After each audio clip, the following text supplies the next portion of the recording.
बदलती जीवनशैली, कामाच्या तणावामुळे सततचा मानसिक ताण, व्यसनाधीनता आणि प्रचंड प्रमाणात वाढलेल्या मोबाईलच्या वापरामुळे राज्यातील नागरिकांचं मानसिक आरोग्य धोक्यात आलं.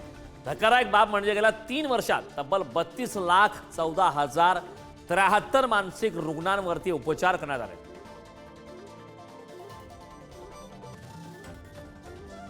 संदर्भात चर्चा करण्यासाठी आपले प्रतिनिधी वर्षा जहागीरदार आपल्यासोबत जोडले आहेत. वर्षा, महत्त्वाची अपडेट आहे. मोबाईलच्या अतिवापरामुळे नागरिकांचं मानसिक आरोग्य धोक्यात आल्याची एक धक्कादायक अशी आकडेवारी आता समोर आली. काय सांगशील याबद्दल सविस्तर? कारण आपण हे बघू शकतो की मोबाईलचा जर अतिवापर आपण करत असू तर नोमाफोबिया म्हणजेच इंटरनेटचा अतिवापरामुळे व्यसन लागतं मोबाईलचं. आणि वयोमान, याला कुठल्याही वयोमानाचं बंधन नाहीये. म्हणजे लहान मुलं, मोठी माणसं, कोणीही सतत हातात मोबाईल असल्यामुळे त्याचा वापर दिवसेंदिवस वाढत जातो. पण त्याचा परिणाम मात्र आपल्या मानसिक आरोग्यावर होतो. दररोज जर 3 ते 4 तासांपेक्षा जास्त वेळ आपण हा मोबाईल वापरत असू तर जीवनशैली, मानसिक आरोग्य या सगळ्या गोष्टींवर तुम्हाला किती त्रास होतोय हे दिसून येईल आपल्याला.